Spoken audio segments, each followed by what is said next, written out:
Se você é pai ou mãe, ou pretende um dia vir a ser, acompanhe atentamente o conteúdo deste vídeo. A partir do ano que vem, isto irá atingir gravemente o seu filho. Você já deve ter ouvido falar da Base Nacional Comum Curricular. É um documento que tem por objetivo centralizar detalhadamente no governo federal o que será ensinado nas escolas públicas e privadas de todo o país. A base está para ser aprovada até o final deste ano. O problema é que essa centralização é ilegal e inconstitucional. É isso mesmo. Tanto a Constituição quanto a Lei de Diretrizes e Bases estabelecem que a educação deve ser descentralizada. O governo federal deve limitar-se a apenas estabelecer as diretrizes e as bases gerais da educação nacional, permitindo que os estados e os municípios construam os seus sistemas educacionais segundo as realidades locais. Quando o governo federal decide centralizar e controlar em detalhe o que deverá ser ensinado obrigatoriamente em todo o país, os pais passam a perder o controle sobre a educação dos seus filhos e as escolas perdem iniciativa e autonomia. Mais do que isso, essa centralização e controle passam a ser utilizados para doutrinar e ideologizar o conteúdo do ensino. Por exemplo, se o sistema não é controlado de modo centralizado e você não aceita que seu filho seja ensinado de uma determinada maneira, você pode dirigir-se à escola e exigir que seu filho seja ensinado de outro modo, ou você pode trocar o filho de escola. Mas se o sistema é totalmente controlado pelo governo central, você já não pode decidir mais nada, porque todas as escolas serão obrigadas a ensinar a mesma coisa. E o meio de evitar isso é justamente a descentralização da educação. Foi para evitar que um processo ditatorial seja iniciado a partir de dentro da própria escola que a Constituição estabeleceu uma educação descentralizada para o Brasil.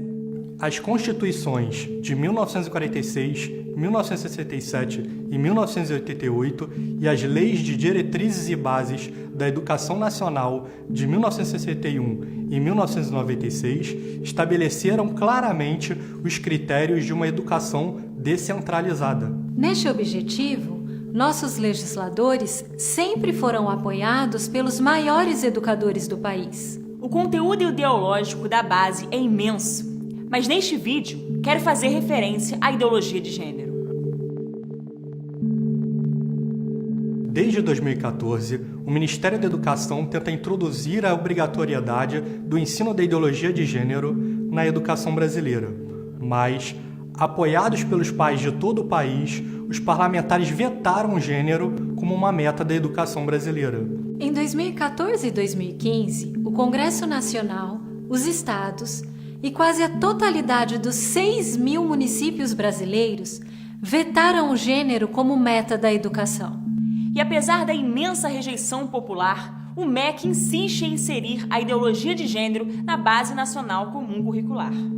Está escrito, por exemplo, que na área de ciências humanas, a diversidade de gênero deve ganhar especial destaque. Está escrito que o professor de História deve colocar em destaque as temáticas voltadas para as questões de gênero. Está escrito que o professor de artes deve desenvolver as aulas discutindo experiências corporais pessoais e coletivas de modo a problematizar questões de gênero.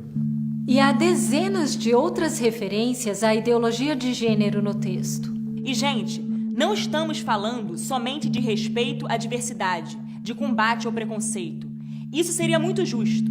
Na verdade, desculpem a expressão, o buraco é mais embaixo. Justamente. E o curioso é que o MEC estabelece o ensino de gênero, mas não explica no próprio texto da base o que é o gênero. Primeiro, aprova-se o documento. Depois, explica-se do que se trata. Ainda bem que não precisamos esperar o MEC explicar para entender melhor o assunto.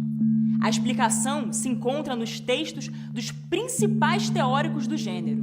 A principal expoente do gênero é a americana Judith Butler, que diz que o gênero é uma construção social sem qualquer base na realidade biológica. Segundo a autora, você não nasce nem homem, nem mulher, nem gay, nem lésbica. Você deve aprender a se construir desde cedo, com tantos gêneros quanto quiser, e não pode ficar preso a qualquer tipo de gênero. Segundo a teoria, A sociedade impõe a algumas pessoas que sejam educadas como pertencendo a um gênero para exercer poder sobre outras que são educadas para serem de outro gênero. Os principais gêneros que foram inventados para isto foram o homem e a mulher. Os pais e professores mentem para as crianças quando lhes dizem que nasceram meninos ou meninas. O resultado foi a construção de uma sociedade em que a norma é a família constituída da união entre um homem e uma mulher, o que é chamado de heteronormatividade. Para que possamos nos libertar destas construções, é preciso então que as crianças experimentem todas as formas de identidade de gênero e de orientações sexuais, para que elas percebam, desde cedo, que todas essas identidades são fictícias e são socialmente construídas como um discurso de poder, o que produzirá a desconstrução da própria identidade sexual de cada um e também da família. E isso só poderá ser feito através da escola. É isso que é a ideologia de gênero. Mas isto não é ciência. Essa é a ideologia que a base está exigindo que seja ensinada a toda a nação brasileira. O MEC diz que deseja apenas combater a discriminação e construir uma sociedade mais democrática e tolerante. Mas o projeto da ideologia de gênero está claramente assumido em outros documentos oficiais do governo. No PNDH 3, que está atualmente em vigor, está escrito que é programa oficial do governo desconstruir a heteronormatividade. Veja bem, é exatamente a mesma expressão que encontramos nos livros de Butler. Isso é o mesmo que desconstruir a família tradicional e também vai fazer parte do currículo nacional. O governo irá obrigar os professores a ensinarem, os alunos a aprenderem e pais a terem que aceitar. Não será possível retirar seu filho de uma escola e colocar em outra, porque todas as escolas serão obrigadas a ensinar a mesma coisa. É assim que o governo diz que está promovendo o combate à discriminação e construindo uma sociedade mais democrática e tolerante. Bacana, né? Os responsáveis pela redação da base sabem muito bem dessas coisas. Não estamos querendo provar o óbvio para eles. E a posição da sociedade já ficou clara quando democraticamente retiramos dos planos nacional, estaduais e municipais de educação qualquer referência a esta ideologia que está querendo ser imposta aos nossos filhos. O que queremos aqui é mostrar que o povo brasileiro, que eles deveriam representar, está bem ciente dessas coisas e que jamais irá aceitá-las.